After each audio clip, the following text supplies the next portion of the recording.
పిల్లలకి ఫీవర్ వచ్చినప్పుడు ఎలాంటి ఫుడ్ పెట్టాలి? అండ్ ఫీవర్ వచ్చినప్పుడు వాళ్ళు బరువు తగ్గిపోతారు. సో, ఫీవర్ తగ్గిపోయినాక ఎలాంటి ఫుడ్స్ తీసుకోవాలి? హాయ్! దిస్ ఈస్ డాక్టర్ ఆశ్రిత పీడియాట్రిషియన్. పిల్లలకి ఫీవర్ వచ్చినప్పుడు ఆకలనేది సరిగ్గా వేయరు. సో, ఫుడ్ తీసుకోవడం చాలా కష్టం అవుతుందనమాట వాళ్ళకి. సో, ఏం చేయాలంటే హైడ్రేషన్ మీద మోర్ కాన్సంట్రేట్ చేయాలి. అంటే ఎక్కువ వాటర్ ఇప్పించడం, కోకోనట్ వాటర్ ఇప్పించడం, బటర్ మిల్క్ ఇలాంటివి ఇప్పించాలనమాట.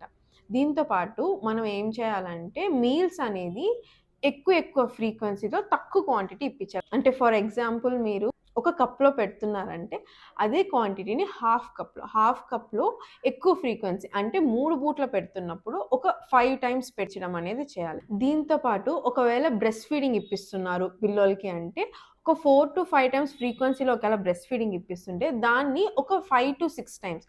ఫీవర్ ఉన్నప్పుడు ఇలాగా ఫ్రీక్వెన్సీ అనేది ఇంక్రీజ్ చేసుకోవాలి.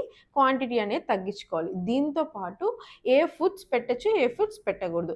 ఏ ఫుడ్స్ పెట్టాలంటే ఈజీలీ డైజెస్టబుల్ ఫుడ్స్ పెట్టాలి. అంటే ఇడ్లీ, ఉప్మా, కర్డ్ రైస్ ఇట్లాంటివి పెట్టాలి. ఏ ఫుడ్స్ పెట్టకూడదంటే ఆయిల్ ఎక్కువ ఉన్న ఫుడ్స్ పెట్టకూడదు. అండ్ మసాలా ఉన్నవి నెక్స్ట్ వచ్చేసి ఫ్రైడ్ ఐటెమ్స్, జంక్ ఫుడ్స్ ఇలాంటివి అస్సలు పెట్టకూడదు. అండ్ నెక్స్ట్ ఇంపార్టెంట్ పాయింట్ ఏమంటే ఫీవర్ వచ్చిన తర్వాత పిల్లలు బరువు అనేది తగ్గిపోతారు. సో, రికవరీ ఫేజ్ అంటే ఫీవర్ వచ్చిన తర్వాత 2 వీక్స్ 14 డేస్ పాటు ఎక్స్‌ట్రా మీల్ ఇప్పించాలి. అంటే మామూలుగా మనం food 3 meals, 2 snacks per day లాగా పెడుతున్నామంటే 4 మీల్స్ ఇప్పించాలంటే. అంటే 4 పూట్ల 3 పూట్ల బదులు 4 పూట్ల పెట్టాలి. ఇలాగా 14 డేస్ పాటు పెడితే వాళ్ళు లూజ్ అయిన వెయిట్ గెయిన్, రీగెయిన్ అయిపోతారు. దాంతో పాటు హెల్తీగా వెయిట్ గెయిన్ అనేది మళ్ళీ స్టార్ట్ అవుతుంది. Thank you.